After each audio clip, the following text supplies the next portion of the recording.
ناظرین، پروگرام روپیہ پیسہ میں آپ کو خوش آمدید کہتے ہیں۔ آج جس موضوع کے اوپر ہم بات کریں گے وہ بہت ہی زیادہ اہمیت طلب ہے، بہت زیادہ اہم ہے، اور وہ یہ ہے کہ اب ہمیں اپنے ملک کی ریمیٹنسز کے اندر اضافہ کرنا پڑے گا۔ یہ کمپلشن ہے۔ اب آپ بولیں گے کمپلشن کیوں ہے؟ پاکستان کا ٹریڈ گیپ بڑھ رہا ہے، اس ٹریڈ گیپ کو ہم ریمیٹنسز کے ساتھ کور کرتے ہیں، جو باقی بچ جاتا ہے وہ پھر آئی ایم ایف ہمیں دیتا ہے۔ سمجھ میں نہیں آئی؟ دیکھو دوبارہ سے بتاتا ہوں۔ آئی ایم ایف کا کام پل بنانے کے لیے پیسے دینا نہیں ہے، برج بنانے کے لیے، انڈر پاس بنانے کے لیے، پانی کی پائپ لگانے کے لیے پیسہ دینا نہیں ہے۔ وہ کیا کرتا ہے، آپ کی جو بیلنس آف پیمنٹس ہوتی ہیں، یعنی ایک ملک کو آپ نے جو پیسے دینے ہیں یا دوسرے ملک سے جو آپ نے پیسے لینے ہیں، ان کے درمیان جو ایک میزانیہ، ایک بیلنس ہے، وہ مینٹین کرنا ہے، اسے کہتے ہیں بیلنس آف پیمنٹس۔ ٹھیک ہے، آسان الفاظ میں بتا رہا ہوں بھائی جان، مشکل تو بہت ساری باتیں بتانے والی، لیکن آسان الفاظ میں بتا رہا ہوں۔ اس میں بنیادی جو معاملہ ہوتا ہے وہ امپورٹ اور ایکسپورٹ کا ہوتا ہے۔ اب سمجھ میں آئی؟ یعنی ایکسپورٹ جو آپ دوسروں کو بیچتے ہیں، پھر آپ نے پیسے لینے ہیں۔ امپورٹ جو آپ دوسروں سے خریدتے ہیں، پھر آپ نے پیسے ان کو دینے ہیں۔ سمجھ میں آئی؟ اتنا تو سمجھ میں آ گیا یار، یہ تو پانچویں جماعت کے بچے کو بھی سمجھ میں آ جائے گا۔ اب ان دونوں کے درمیان ایک متوازن، ایک جسے آپ کہیں بیلنس کریٹ کرنا ضروری ہے۔ صحیح، وہ ہو گیا ٹریڈ بیلنس۔ ٹھیک ہے، اب اس ٹریڈ بیلنس کے اندر گڑبڑ یہ ہو جاتی ہے کہ پاکستان کی ایکسپورٹس بہت کم ہیں امپورٹس کے مقابلے میں، تو بیچ میں بہت بڑا گیپ۔ اب وہ گیپ کیسے پورا ہوتا ہے؟ وہ گیپ پورا ہوتا ہے ریمیٹنس سے۔ ریمیٹنس کیا کہ جو لوگ پاکستان سے باہر گئے، محنت کش کاروبار جو بھی چیز ہو رہی ہے، اس کا جب پیسہ پاکستان واپس بھیجیں گے تو پھر یہ بیلنس پورا ہو جانا چاہیے۔ اب اگر یہ سارا کچھ کرنے کے بعد بھی ہمارے پیسے جو ہم نے لوگوں سے لینے ہیں وہ کم ہیں اور جو دینے ہیں وہ زیادہ ہیں، تو اس کا مطلب تھوڑا سا یہ فاصلہ رہ گیا، معمولی سا۔ اب اس کے لیے تو اپنے پاس پیسے نہیں، تو وہ کہاں سے آئیں گے؟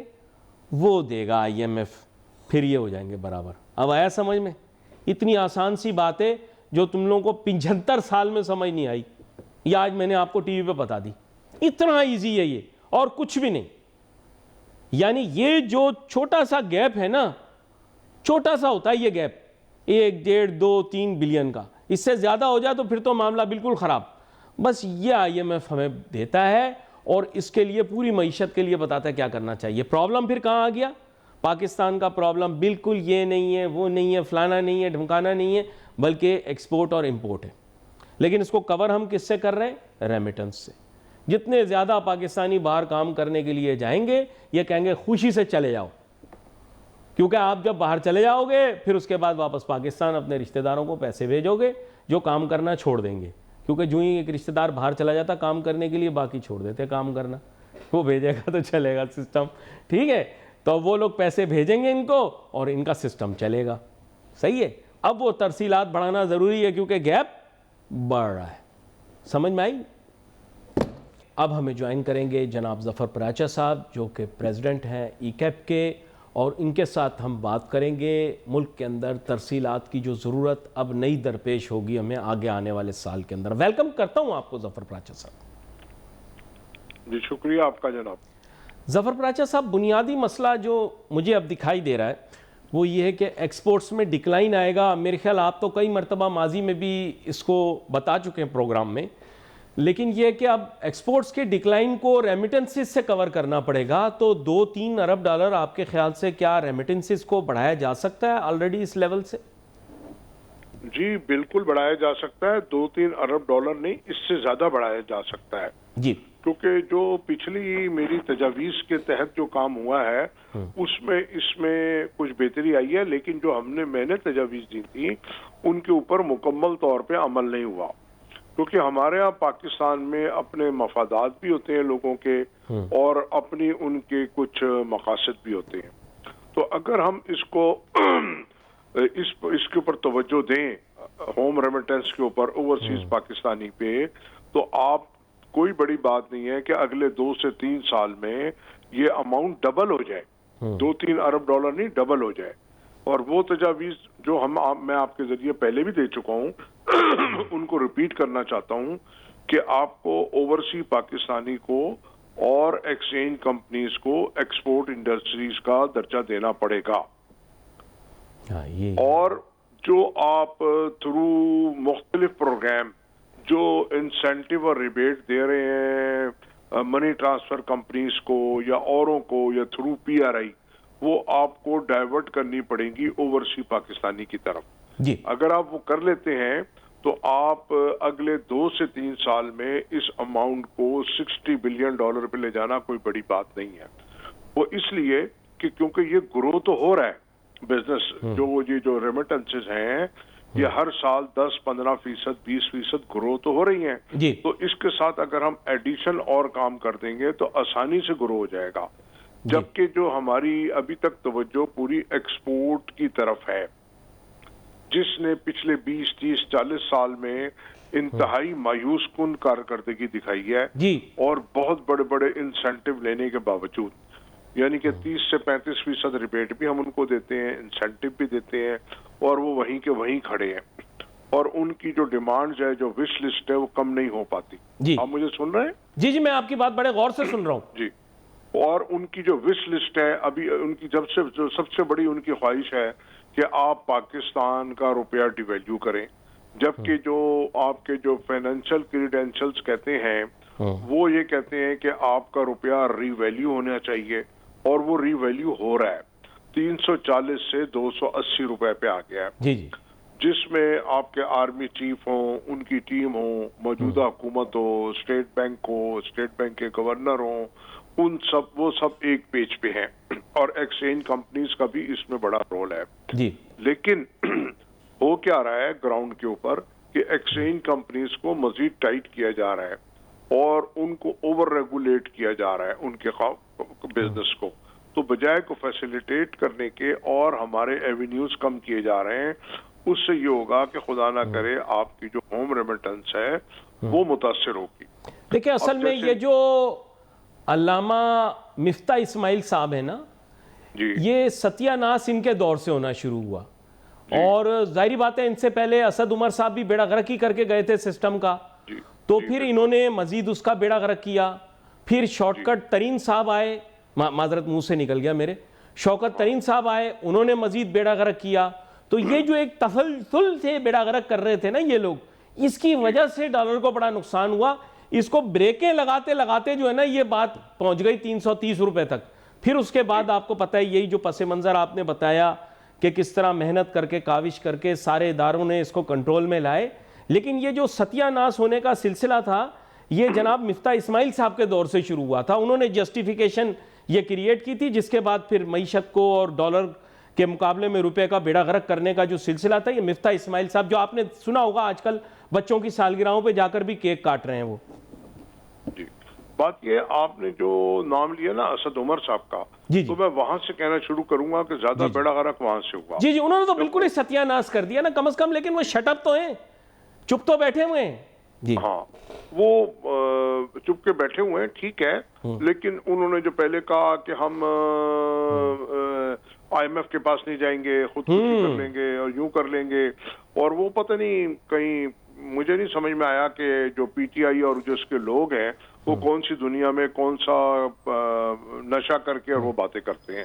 اور آج بھی ان کی وہی پوزیشن ہے، سوائے سڑکوں پہ شور شرابہ، ہنگامہ، گالم گلوچ، اور کچھ بھی نہیں ہے. کوئی ان کے پاس پروگرام نہیں ہے. وہ ہمارے یہ پاکستان کا سب سے بڑا فیلر رہا ہے وہ، اور اس سے پہلے بھی اور اس کے بعد بھی ابھی تک سوائے آپ کے اسٹیبلشمنٹ کے کہیں پہ کوئی فکر مندی نظر نہیں آتی آج کے دن تک. نہیں لیکن ابھی میں آپ سے ایک مشکل سوال پوچھتا ہوں. دیکھیں بات یہ جہاں تک اکنامک پالیسی کا تعلق ہے، آپ بہت مرتبہ کہتے ہیں، آپ لوگوں کا تو خیر براہ راست ملٹی آرگنائزیشن انٹریکشن رہتا ہے، لیکن لیٹس بی ویری فرینک، ملک کی اکنامک پالیسیز آج بھی جناب اورنگزیب صاحب بناتے ہیں جو کہ فائنانس منسٹر ہیں. ان کو کوئی اکاؤنٹیبل نہیں ٹھہراتا، ان سے کوئی سوال کوئی نہیں پوچھتا. اس کی وجہ یہ ہے کہ وہ آئی ایم ایف کا ایک پرچہ دکھا دیتے ہیں، آئی ایم ایف نے یہ بولا.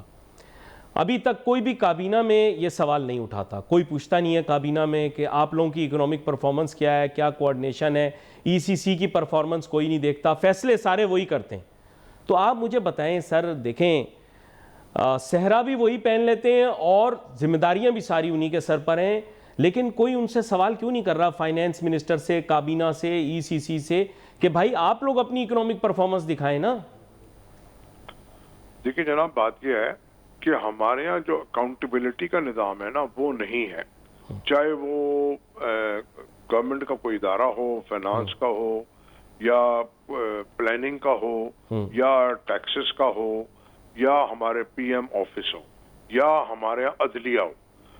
یعنی کہ ایک آدمی ایک فیصلہ کرتا ہے, اس سے کتنا بڑا ملک کو نقصان پہنچتا ہے, اس کا اتنا سٹار بڑھ جاتا ہے, وہ اور آگے آپ کو کہیں اور نظر آتا ہے. اور جو بیڑا غرق کے چر کر کے چلا جاتا ہے وہ کہتا ہے یہ تو جی میں ٹھیک کر کے گیا تھا اور پہلے والوں نے زیادہ بیڑا غرق کیا ہے. تو یہ اس ملک کا المیہ ہے. لیکن میں مایوس نہیں ہوں, نا امید نہیں ہوں. اب خاص طور پہ اسٹیبلشمنٹ سے میں ان کی مدہ سرائی نہیں کر رہا. میں کیونکہ جو قریب سے دیکھ رہا ہوں ان میں فکر مندی, آپ کے پروگرام میں نے پہلے بھی کہا ہے کہ ان کے ہاں بہت زیادہ فکر مندی ہے اور بہت زیادہ. دیکھیں سر, اسی پس منظر کے اندر آپ کو ایک بات بتاتا ہوں نا. دیکھیں ایس آئی ایف سی نے یہ بات کی ہے کہ پاکستان کا ٹیکس اسٹرکچر جو ہے وہ تھوڑا سا نہیں بہت زیادہ وہ ہائی ہے ٹیکس اسٹرکچر, اس کی وجہ سے سرمایہ کاری پاکستان میں نہیں آ سکتی.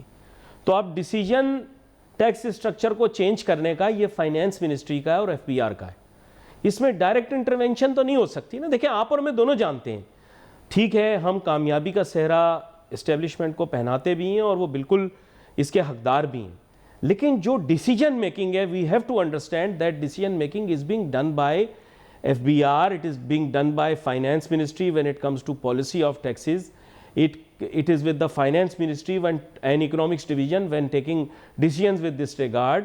تو ہمیں یہ انڈرسٹینڈ کرنا ہے کہ ڈیسیجنز تو وہاں سے ہو رہے ہیں فائنینس منسٹری سے, ان کو کوئی اکاؤنٹیبل کیوں نہیں ٹھہرا رہا. وہاں پہ ہمیں جانا ہے نا. یہاں ایک لمحے کے لیے ہم رک جاتے, ان کو ہم کریڈٹ دے دیتے ہیں ہر چیز کا, لیکن وہاں بھی تو جائیں نا, ان کو کوئی ایویلویٹ ہی نہیں کر رہا.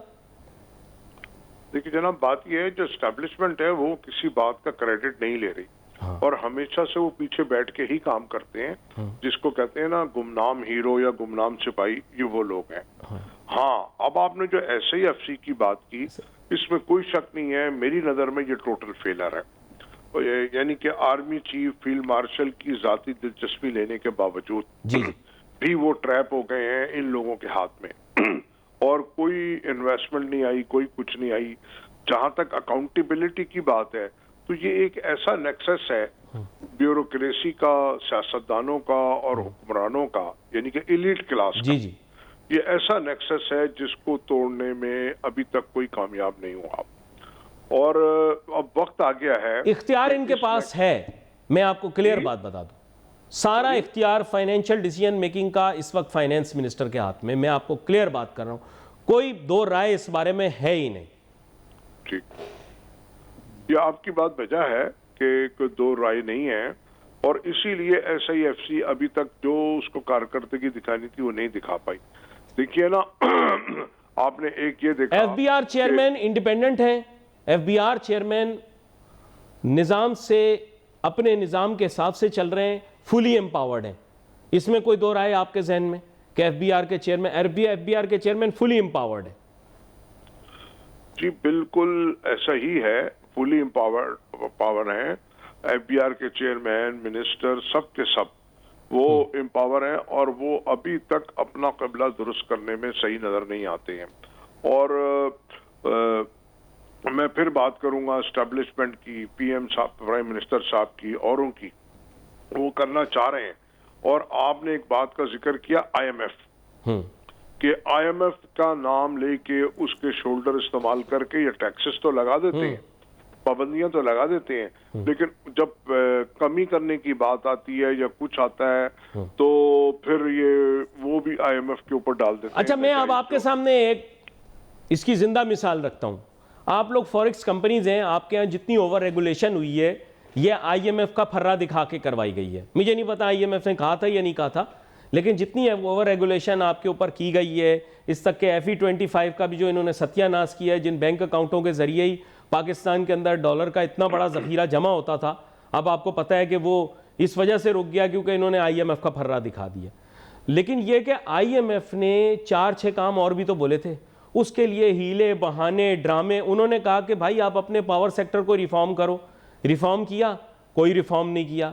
IMF نے بولا لین گورنمنٹ لاؤ، اپنے یہ ششکے ختم کرو، اپنی عیاشیاں ختم کرو، اپنی VIP گاڑیاں ختم کرو، پروٹوکول ختم کرو، کوئی پیش رفت نہیں کی۔ IMF نے کہا کہ تمام بیوروکریٹس کو اپنے اثاثے ڈکلیئر کرنے پڑیں گے، اپنی شہریت بتانی پڑے گی، اس پہ کام کوئی نہیں کیا۔ اور IMF نے یہ ضرور کہا ہے کہ کسی چپڑاسی سے یہ پوچھو کہ تمہارا امریکہ میں بینک اکاؤنٹ ہے یا نہیں، بتائیں مجھے۔ دیکھیے IMF نے ساری باتیں کی ہیں، جو ان کے مقصد کی باتیں ہوتی ہیں وہ عوام کے سامنے رکھ دی جاتی ہیں، اور جو ان کے مقصد کی بات نہیں ہوتی وہ یہ ہمارے سامنے نہیں رکھتے۔ اور ٹیکسز لگانا ہو تو IMF کا نام آ جاتا ہے، خرچے کرنے ہو یا اپنی مراد بڑھانی ہو تو پھر IMF کہیں نظر نہیں آتا۔ پارلیمنٹ میں ہر جگہ سب لوگ یک زبان ہو کے اپنی تنخواہیں بھی بڑھا لیتے ہیں اور اپنی مراد بھی بڑھا لیتے ہیں۔ تو یہ ڈبل سٹینڈرڈ ہمیں اب ختم کرنا ہوگا، نہیں تو یہ مسائل اس طرح حل نہیں ہوں گے کہ سود کی ادائیگی کے لیے مزید قرض لینا یا عوام پہ ٹیکسوں کا مزید بوجھ ڈالنا۔ اب آپ اگر دیکھیں آپ کے ارد گرد کیا پوری دنیا میں جو حالات بن گئے ہیں، جن زی کی میں بات کروں گا، اور آپ اس کو کتنا دبا لیں گے، سوشل میڈیا کو یا الیکٹرانک میڈیا کو یا پرنٹ میڈیا کو، اب دنیا جو ہے نا وہ ون ورلڈ ہے۔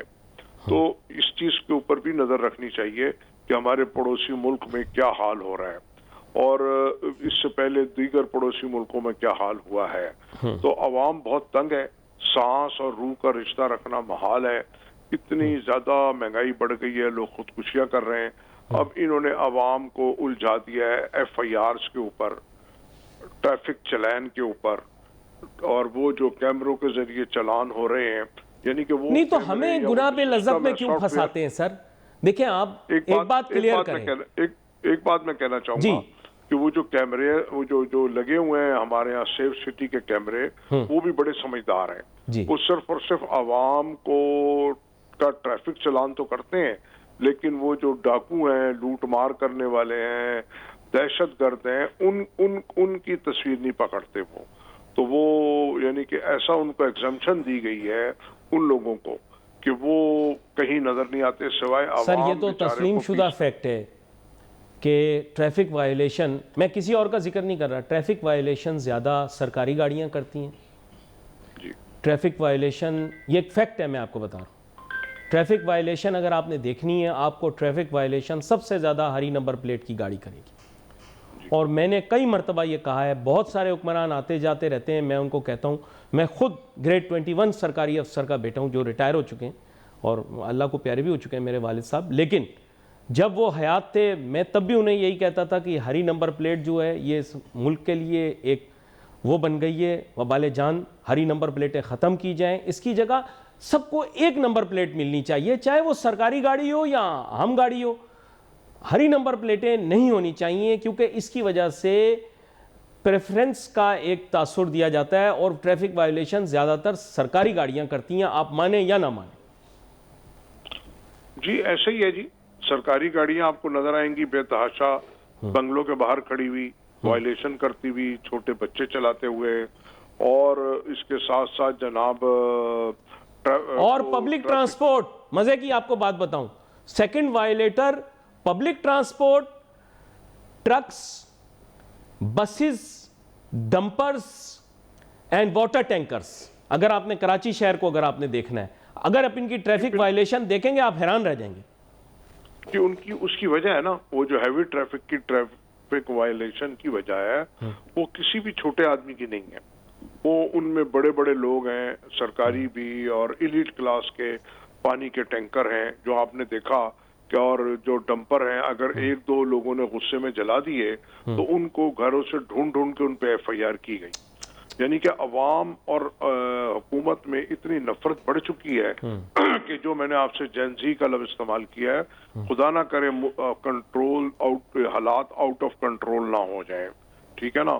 تو یہ جو ہیوی ٹریفک، بسز، اس میں عام طور پہ رائے ہے پولیس کے لوگ ہیں، سیاستدان ہیں اور بیوروکریسی ہے اور جو ان کے ساتھ سرمایہ دار ہیں، یہ ان کے ہیں کہ پانی کا ٹینکر جو ہے خاص طور پہ کراچی میں، عام شریف آدمی تو وائلیشن کرنے سے پہلے 100 مرتبہ سوچتا ہے نا سر کہ اگر خدا نہ خواستہ وائلیشن کر دی چلان کٹ جائے گا، پکڑے جائیں گے، زیادہ تر وائلیشنز جیسے آپ نے بھی اگری کر لیا.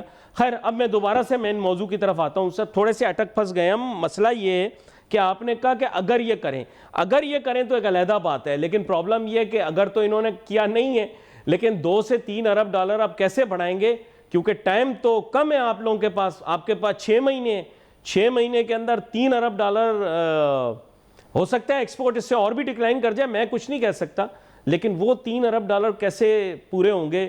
وہ تو آپ کہہ رہے ہیں نا کہ اگر اقدامات لیں, اگر اقدامات نہ لیں تو پورے نہیں ہوں گے. نہیں ہو جائیں گے انفلوز, کیونکہ بہتر ہیں, کیونکہ آپ کا جو پچھلے دنوں جو برین ڈرین ہوا ہے, جس کو برین ڈرین کو پازیٹیو بھی لیا جا رہا ہے اور نیگیٹو بھی, تو اس میں کچھ پہلی دفعہ آپ کا جو اسکلڈ یا ٹیکنیکل یا پروفیشنل لوگ گئے ہیں, پہلی دفعہ تو نہیں لیکن آپ کے تعداد زیادہ ہے, ڈاکٹرز کی, انجینئرز کی, اوروں کی, تو انہوں نے لازمی پیسے تو گھر بھیجنے ہیں, ان کی مجبوری بھی ہے کہ یہاں پیسے بھیجنا گھر کو اپنے. اور جو آپ کا جو نئے نمبرز آئے ہیں غربت کے اور حالات خراب ہونے کے, تو وہ بھی ایک وجہ ہے کہ ریمیٹنس بڑھنے کی. پہلے جو ریمیٹنس آتی تھی اس کے بارے میں ایک رپورٹ یہ ہے کہ اس سے لوگوں کے حالات زندگی یا لیونگ اسٹائل بہتر ہوتا تھا, تعلیم میں, آپ کے بزنس کے اندر, انویسٹمنٹ میں وہ پیسے لگتے تھے. اب جو پیسے آ رہے ہیں ایز پر نیو رپورٹ, وہ لوگ اپنی جو روزمرہ ضروریات ہیں ان کو پورا کرنے کے لیے بھیج رہے ہیں, یا اپنے رشتہ داروں کو جن کے حالات خراب ہیں چیریٹی کے مد میں, وہ بھی ریمیٹنس بڑی ہے. یعنی کہ میری بات آپ سمجھ رہوں گا میں کیا کہنا چاہ رہا ہوں. پہلے جو پیسہ آتا تھا وہ ملک کی اکنامی میں حصہ لیتا تھا, اب جو پیسہ آ رہا ہے گو کہ وہ ملک کی اکنامی میں اس طرح تو حصہ لے رہا ہے کہ آپ کا ریزرو بڑھ رہا ہے.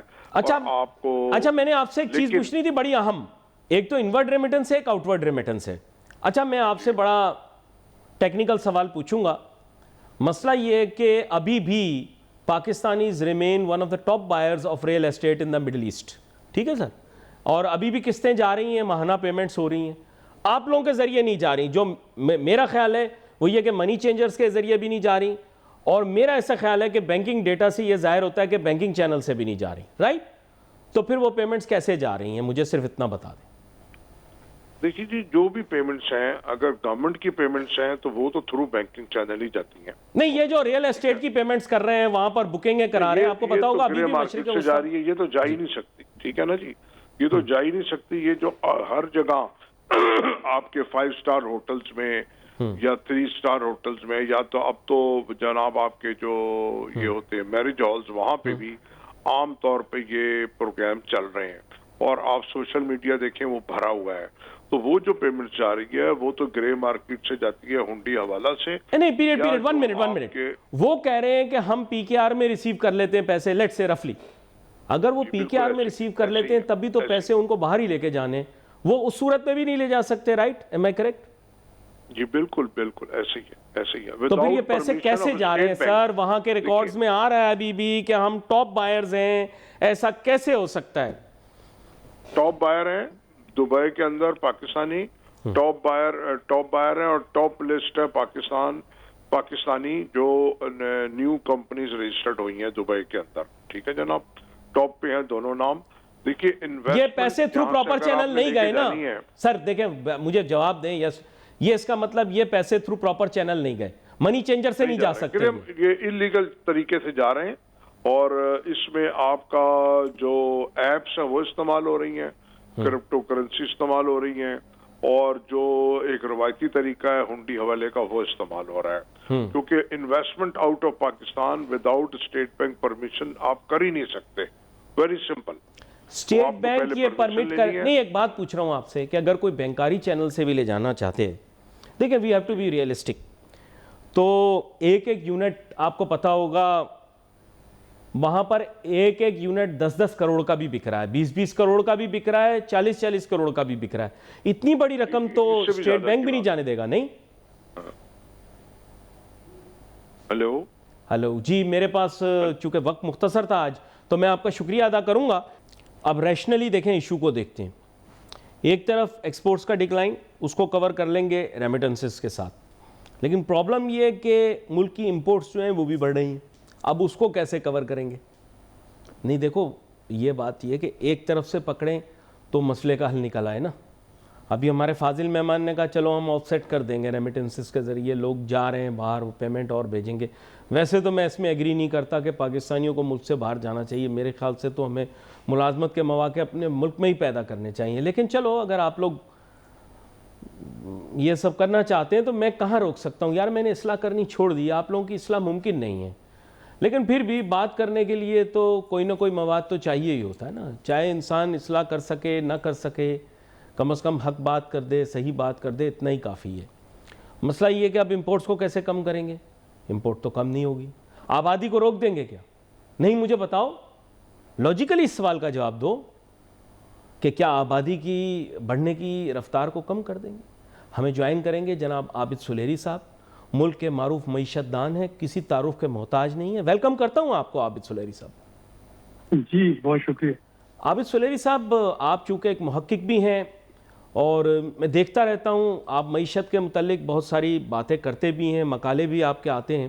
بات کچھ ایسی ہے کہ ایک دم پاکستان میں سسٹینیبل ڈیولپمنٹ گولز پہ بات ہونا بند ہو گئی. پاکستان میں سی پیک اور سی پیک پہ پیش رفت پر بات ہونا بند ہو گئی کیونکہ اس کے کے پی آئیز ہی اچیو نہیں ہوئے تھے. پاکستان کے اندر اب ہاؤس ہولڈ اکنامک سروے بھی آ گیا جو میرے خیال سے تو اٹس این اناملس ڈاکومنٹ، کیونکہ اس کے اندر اتنی زیادہ انیملیز ہیں، ڈیٹا کانٹرڈکشنز ہیں کہ وہ آئی ڈونٹ نو کہ انٹرنیشنل کوئی ایکسپرٹ اسے ایکسیپٹ کر لے کہ نہیں کرے. لیکن نن دا لیس دا ریولیشنز آر ہاریفک. اور میں نے دیکھا ہے کہ میڈیا کے اوپر اسے بڑا ہائی لائٹ کیا گیا ہے کہ پاکستان میں پاورٹی بالخصوص WHO کے کیلری سٹینڈرڈز کے حساب سے یا نیوٹریشنل سٹینڈرڈ سے جو بتایا گیا ہے، تو unfortunately we have not been successful in achieving the sustainable development goal of accessibility of food and water, but also of the basic requirement of WHO calorie count. کیا کہتے ہیں آپ اس بارے میں؟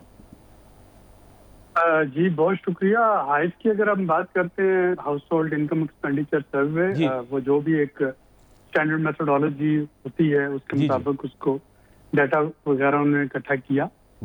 پاکستان میں جو لاسٹ پاورٹی لائن اور poverty کے نمبر دیے گئے تھے وہ کم از کم اب اس کو 10 سال ہو چکے ہیں. جی. اور غالباً 2013-14 میں لاسٹ ٹائم بتایا گیا تھا آفیشلی حکومت کی طرف سے کہ کتنے لوگ جو ہیں وہ خط غربت سے نیچے ہیں، اور وہ خط جو ہے پاورٹی لائن اس کی ڈیفینیشن کیا ہے. اس وقت اس آج کے ڈیٹا کے حساب سے جو ہے پاورٹی ایسٹیمیٹ دوبارہ سے کی جا رہی ہے. پاورٹی اسیسمنٹ اس کی اس ڈیٹا کو سامنے رکھتے ہوئے دیکھا جا رہا ہے کہ اب بیسک نیڈس جو ہیں وہ کیا کیا چینج ہوئی ہیں، ایکسپینڈیچر کس طریقے سے چینج ہوئے ہیں.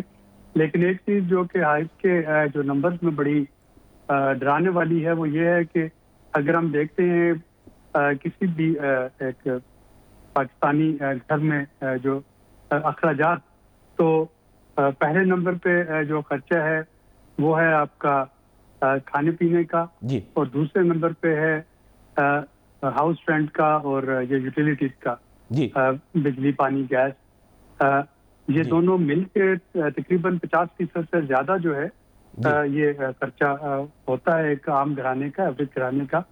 جو صحت اور آپ کی ایجوکیشن ہے اس پہ کمپرومائز ہو رہا ہے. حائز کے مطابق جو صحت ہے اس پہ تقریباً کوئی 2.5% جو ہے وہ ہاؤس ہولڈ خرچ کرتے ہیں، جو ایجوکیشن ہے اس پہ تقریباً 3% خرچ کرتے ہیں، جبکہ 50% سے زیادہ جو ہے وہ چلا جاتا ہے آپ کا صرف کھانے پینے پہ اور مکان کے کرائے پہ اور یوٹیلیٹیز پہ. تو اس کا مطلب یہ ہوا کہ حائز اس وقت آپ کو یہ بتا رہی ہے کہ کس طریقے سے تعلیم اور صحت جو ہے وہ آپ کے باقی اخراجات کی نظر ہو رہے ہیں. اسی طریقے سے اس میں جو انیکویلٹی ہے وہ بہت سامنے آ رہی ہے. جو ہمارے باٹم کوانٹائل جس کو ہم کہتے ہیں، جو سب سے نیچے والا طبقہ ہے، وہ ٹوٹل اخراجات کا پاکستان میں اگر ہم ٹوٹل اخراجات دیکھیں تو صرف 8% خرچ کر رہے ہیں، جبکہ جو ٹاپ کوانٹائل ہے وہ تقریباً 40% خرچ کر رہے ہیں. تو یہ اس طرح کا جو حائز کا ڈیٹا ہے وہ یقیناً بہت کارآمد ہوگا. اس ڈیٹا کو ہمیں یہ نہیں بھولنا چاہیے کہ یہ پہلا حائز ہے جو کہ ڈیجیٹل ٹیبس پہ GIS میپنگ کی مدد سے اکٹھا کیا گیا ہے. لیکن یہاں پر ایک اور پرابلم ارائز ہو جاتی ہے میں نے ابھی خود ایک مقالہ لکھا، پاکستان میں تو پبلش نہیں کرایا ہے، بیکار ہے یہاں پر بات کرنا ہی فضول ہے، پاکستان میں کوئی سنتا ہی نہیں ہے، وائی کیٹیگری جرنل میں بھی چھپوا دیں تو کیا فائدہ. لیکن میں نے اس میں اسیسمنٹ یہ کی تھی کہ پاکستان کی سی پی آئی ہی غلط ہے، کیونکہ پاکستان نے جو باسکٹ بنائی ہے فوڈ نان فوڈ یا دونوں کمبائنڈ، وہ جو ایگریگیٹ ہے وہی پورا غلط ہے. تو ہائس نے تو آپ کے مطابق اس کو جسٹیفائی کر دیا کہ ان کی جو باسکٹ ہے وہی غلط ہے پوری کی پوری. تو اس آپ کے خیال سے کیا پاکستان بیورو آف اسٹیٹسٹکس کی جو ایک کوئی آئی ایم شیور ان کی کوئی ریویو کمیٹی ہوگی جو کہ ان کے اب باسکٹ کو بھی چینج کرے گی، کیونکہ I think they were not considering education and telecommunication اور energy as so much of a part of a person's budget? جی میں وہی عرض کر رہا ہوں نا کہ اب جو اس سائنس ڈیٹا کی بنیاد پہ جو میری اطلاعات کے مطابق ابھی جو پاورٹی اسیسمنٹ کی جا رہی ہے اس میں انہی چیزوں پہ ڈسکشن ہو رہی ہے. پلاننگ منسٹری اس میں لیڈ لے رہی ہے کہ جو ہماری اس وقت جو نیڈ بیس کاسٹ اس کو کہتے ہیں این بی سی، کہ وہ جو نیڈ ہے، نیڈ کو کیسے ڈیفائن کیا جائے. مختلف گروپس کی نیڈ مختلف ہو سکتی ہیں، مختلف انکم لیول پہ نیڈ مختلف ہو سکتی ہیں، تو وہ اس کی ڈیفینیشنل ایشوز کو بھی وہ کمیٹی جو ہے وہ دیکھ رہی ہے، ایڈریس کر رہی ہے، اس کی تھریش ہولڈ کو اور اس کے کرائٹیریا کو بھی ایڈریس کر رہی ہے. اور جو اس کمیٹی کا مینڈیٹ میں یہی ہے کہ ان چیزوں کو سامنے رکھتے ہوئے دیکھا جائے کہ اس وقت ملک میں پاورٹی کے نمبر ہیں کیا. ہمیں یہ نہیں بھولنا چاہیے کہ 2013-14 کے بعد 3 بڑے جھٹکے لگے ہیں پاکستان کو. ایک کووڈ کا، دوسرا 2022 کے فلڈ، پھر 2025 کے فلڈ. تو یہ ان تینوں چیزوں نے بھی پاکستان کی جو پاورٹی ہے اور جو قوت خرید ہے اس کو متاثر کیا ہوگا. یہ جو 22-23 میں جو ڈیفالٹ ہوتے ہوتے بچا اور جو کرنسی کی میسج ڈیپریسیشن ہوئی اس سے بھی قوت خرید جو ہے وہ متاثر ہوئی ہوگی. تو یہ اس وقت ایک بڑا سنہری موقع ہے. اچھا، میں نے پاکستان کے یہ آپ نے جو بات کی ہے ذرا اس کے ساتھ ایک چیز جوڑ دیتا ہوں. پاکستان کی اوور آل اکنامک پرفارمنس جو ہے it has been highly impacted because of climate change and vulnerabilities, اور پھر اس کے بعد فوڈ سیکیورٹیز کے ایشوز جن کو آپ نے بھی ہائی لائٹ کیا. پرابلم یہ ہے کہ جب ان کو انکلکیٹ کرتے ہیں پاکستان کے گروتھ سٹرکچر کے اندر، تو ہمارے ہاں اکانومسٹ نے اور بالخصوص گورنمنٹ نے ان کو کبھی اس سسٹم کا حصہ ہی نہیں تصور کیا. انفیکٹ یہ بڑے بڑے ایونٹس جو آپ نے بتائے ہیں ان کو بالکل مس آؤٹ کیا ہے اپنی کامنٹریز کے اندر. اس کی کیا ریزن ہو سکتی ہے؟ اور مجھے بھی پتہ کرنا ہے کہ کیا یہ انیفیشنسی کا نتیجہ ہے یا پھر یہ میل انٹینٹ ہے، کیونکہ اتنے بڑے انسیڈنٹس کا اکر ہو جانا. اور پاکستان میں ایک بہت بڑا لوکسٹ اٹیک ہوا جس کے بارے میں ہم نے یہ کہا کہ بلینز آف ڈالرز کا جی ڈی پی لاس ہمیں ہوا ہے اور وہ ابھی کتابوں سے غائب ہے. What is the reason for that? نہیں وہ آپ کو اینول سروے میں تو نظر آتا ہے جو اکنامک سروے آف پاکستان ہوتا ہے. جی البتہ جب 22 کا جو فلڈ آیا تھا تو حیران کن طور پہ 22 کے فوراً بعد جو آیا میں اپنی جو رپورٹ پاکستان کے بارے میں دی تھی اس میں فلڈ کا کوئی ذکر نہیں تھا. جی لیکن 25 کے اگر آپ فلڈ کو دیکھیں تو ورلڈ بینک نے، اے ڈی بی نے، آئی ایم ایف نے، ان سب نے بلکہ پاکستان کی جی ڈی پی فور کاسٹ کو ڈاؤن ورڈ ریوائز کیا تھا اس سمر میں کہ اگر خریف کی فصلیں جو ہیں وہ زیادہ متاثر ہوئیں تو ہو سکتا ہے کہ پاکستان کی جی ڈی پی جو ہے وہ نیچے گر جائے. اللہ کا شکر ہے کہ نومبر کی فور کاسٹ میں وہ اس کو دوبارہ سے اس جی ڈی پی کو تینوں ایجنسیز نے جو ہے امپروو شو کیا. تو یہ نہیں کہا جا سکتا کہ اس کو بالکل ڈسکشن سے غائب ہو گیا. نہیں مطلب انہوں نے بلف کال کر دیا نا. دیکھیں ویسٹ نے تو بلف کال کیا. ہمارے پاکستان میں کیا کہا جا رہے ہیں جی کہ شاید اب ان کو انٹرنیشنل کمیونٹی جو ہے ان ڈیزاسٹر کی بیسس پہ اب شاید کو بہت زیادہ سمپتھی حاصل کرنا انٹرنیشنل کمیونٹی سے وہ پاسبل نہیں ہے، کیونکہ پوری دنیا میں ڈیزاسٹر آ رہے ہیں، پاکستان میں بھی آ رہے ہیں، اور ڈونر جو ہیں اور جو آپ کے ڈیولپمنٹ پارٹنرز ہیں وہ آلریڈی ڈیزاسٹر فٹیگ کا، ٹرمپ فٹیگ کا، نیٹو بجٹ فٹیگ کا اور بہت سی فٹیگ کا وہ شکار ہیں.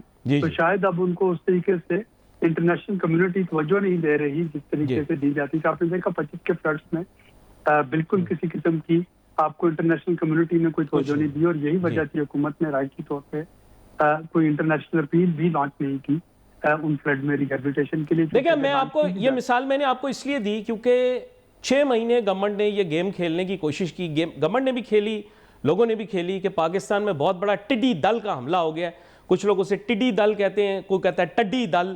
تو یہ جو لوکسٹ اٹیک ہوا اور اس کے بعد پھر انہوں نے کہا کہ it's because of climate change and vulnerability, تو پھر اس کے بعد اس کی کوئی اسیسمنٹ رپورٹ نہیں آئی. I was truly shocked that nothing was written in order to avoid a locust attack in the future. And we claimed, I'm telling you, in international publications, Pakistan claimed that we lost billions of dollars in GDP. Was it correct or was it false? یقینی طور پہ اس کا جو attack تھا اس نے agriculture کو بری طرح سے متاثر کیا، اسپیشلی انٹیریئر سندھ کو میں اس نے ایگریکلچر کو متاثر کیا، ساؤتھ پنجاب میں اس نے جو تھا آرچرڈ کو اور کراپس کو متاثر کیا. اس کو منسٹری آف فوڈ سیکورٹی اور جو ایگریکلچر ڈپارٹمنٹس ہیں پروونسز کے، انہوں نے اس پہ رپورٹس وغیرہ بھی بنائی. اب لوکسٹ اٹیک جو ہے یہ ہمارے پاس نارتھ افریقہ سے، ایران کے راستے، بلوچستان اور آگے چل کے آتا ہے. اس کا جو فوری طور پہ جو کنٹرول ہوتا ہے وہ یہی ہے کہ اس کو جتنا ارلی آپ اسپرے کر سکیں، وہ آپ ان کو انڈے دینے سے روک سکیں، اس پہ اسپرے کر کے پیسٹ کو کنٹرول کر سکیں. چونکہ یہ انڈیجنس انسیکٹ پاکستان میں تو ایسا ہوتا نہیں ہے. یہ موسم جو چینج ہوتا ہے تو نارتھ افریقہ سے یہ پھر ادھر کو مائگریٹ کرتا ہے، اور پاکستان سے یہ سرپارکر سے یہ راجستھان کی طرف انٹر کر جاتا ہے انڈیا میں. بلکہ لاسٹ ٹائم جو آیا وہ اتنا سیویئر تھا کہ وہ فرسٹ ٹائم وہ نیپال تک گیا تھا. اس کے لیے ارلی وارننگ جو ہے وہی سب سے امپورٹنٹ ہے کہ آپ کیسے تمام ممالک کے ساتھ رابطے میں رہیں تاکہ اگر ایک جگہ پہ اس کی انفیسٹیشن آؤٹ بریک ہو تو آپ پہلے سے تیار ہوں. اس کے لیے آپ کے پاس وہ جو ڈرون سرویلینس ہے اور ڈرون اسپریز ہیں ان کی تیاری جو ہے وہ بہت اہم ہے. تو یعنی یہ نہیں کہا جا سکتا کہ خدا نخواستہ پاکستان میں بالکل کچھ نہیں ہو رہا، لیکن یہ اس چیز سے ضرور اتفاق کرتا ہوں کہ جس اسپیڈ سے اور جس افیکٹونیس سے اس کو ہونا چاہیے شاید دیکھیں اصل میں تو کنٹینجنسی پلاننگ کے بارے میں بات کر رہا ہوں. اینڈ میڈیا کا کام ہی آئی بی ویری فرینک کرٹیسائز کرنا ہے. اگر ہم مین اسٹریم پہ کرٹیسائز نہیں کریں گے تو پھر سوشل میڈیا کے اوپر میں نے بڑے انٹرسٹنگ ویڈیوز دیکھے، پتہ نہیں آپ نے بھی دیکھا.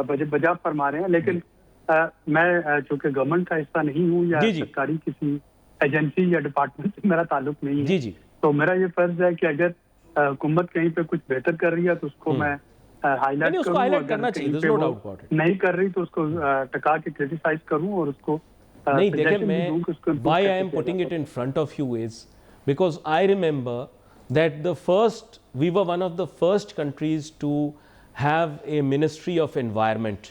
اور پہلے منسٹر فار انوائرمنٹ میں آپ کو بتاؤں آصف علی زرداری صاحب تھے پاکستان کے. That was the first time the Ministry for Environment was created, and it was created because in the late 80s the West told us that we are very vulnerable. Deforestation, climate change, and of course the overall environment, the carbon emissions and everything, they are going to make Karakoram and this our region very vulnerable. لیکن ہمارے ہاں ابھی تک کوئی climate action plan نہیں بنایا ہم نے. یہ تو ہمیں ماننا پڑے گا. اس کا اکنامک فال آؤٹ ہے، اور آپ لوگ تو کیونکہ اکانومسٹ ہیں آپ لوگ بہتر اس چیز کو جانتے ہوں گے. دیکھیے climate change policy frame work جو ہے وہ تو بنایا گیا 2021 میں، اس کو اپڈیٹ بھی کیا گیا. اس کے بعد حکومت نے جو اپنے NDCs تھے، نیشنل ڈٹرمنٹ کنٹریبیوشن، جو کہ کاپ پہ پریزنٹ کیے جاتے ہیں UNFCCC میں، وہ بھی بنائے. اب کلائمیٹ چینج میں مسئلہ یہ ہے کہ کلائمیٹ چینج پالیسی کا شاید 10% ہے جو کہ کلائمیٹ چینج منسٹری کے کنٹرول میں ہے. کلائمیٹ چینج پالیسی میں کیا ہے؟ پانی ہے. پانی جو ہے وہ صوبائی مسئلہ ہے یا وہ آپ کے جو فیڈرل منسٹری آف واٹر ہے اس میں آتا ہے. کلائمیٹ چینج میں ٹرانسپورٹ ہے. ٹرانسپورٹ جو ہے وہ آپ کی منسٹری آف انڈسٹریز اس کو ڈیل کرتی ہے، EVs کو. کلائمیٹ چینج میں انرجی ہے، اس کے لیے آپ کی فیڈرل منسٹری آف انرجی ہے، وہ دیکھتی ہے. کلائمیٹ چینج میں ایگریکلچر ہے، اگین صوبائی مسئلہ ہے، وہ اس کو صوبے دیکھتے ہیں. کلائمیٹ چینج میں اربن ڈیولپمنٹ ہے، وہ اگین لوکل گورنمنٹ کی سطح پر ٹیکل ہونے والا مسئلہ ہے. تو میں کہنا یہ چاہ رہا ہوں کہ کلائمیٹ چینج پالیسی میں جو بھی چیزیں لکھی گئی ہیں ان میں سے شاید 10% ایسی ہے جو کہ فیڈرل لیول پہ منسٹری آف کلائمیٹ چینج کر سکتی ہے. اس میں کلائمیٹ فائنانس ہے. کلائمیٹ فائنانس جو ہے وہ آپ کو منسٹری آف فائنانس یا منسٹری آف EAD یا پلاننگ کمیشن دیکھتے ہیں. تو جب آپ کے اس طرح کے ایشوز ہیں جو کہ کثیر جہتی ہیں، ملٹی ڈائمینشنل ہیں، اور اس میں ایک سے زیادہ منسٹریز یا ڈپارٹمنٹ انوالو ہوتے ہیں اس کو ٹیکل کرنے کے لیے. تو وہاں پہ جو آپ کی لائن منسٹری ڈائریکٹ ہوتی ہے شاید بہت کم کر پاتی ہے. تو پلان تو بنے، لیکن جب تک باقی تمام منسٹریز اور باقی تمام ڈپارٹمنٹ آن بورڈ نہیں ہوں گے، تمام اسٹیک ہولڈر اس میں جو ہیں صوبائی اور وفاقی، ان کو ساتھ لے کے نہیں چلا جائے گا، شاید آپ کو بہت زیادہ اس میں رزلٹ اورینٹیڈ جو ہیں امپروومنٹ وہ نظر نہیں آ رہی ہوں گی، کیونکہ یہ صرف ڈاکٹر مصدق ملک یا ایک منسٹری کا کام نہیں، یہ all of the government approach اس میں آپ کو چاہیے. یہ بڑا اہم نقطہ ہے جو کہ آپ نے پیش کیا. ہمیشہ بہت اچھا لگتا ہے عابد سلیری صاحب آپ کے ساتھ گفتگو کر کے. یہاں پر پروگرام کا وقت محدود ہے، آپ کا شکریہ ادا کروں گا. اور یہاں پہ ناظرین we wait for your message on Facebook. Ali Nasir ہماری ٹیم کو اجازت دیجیے. اللہ حافظ.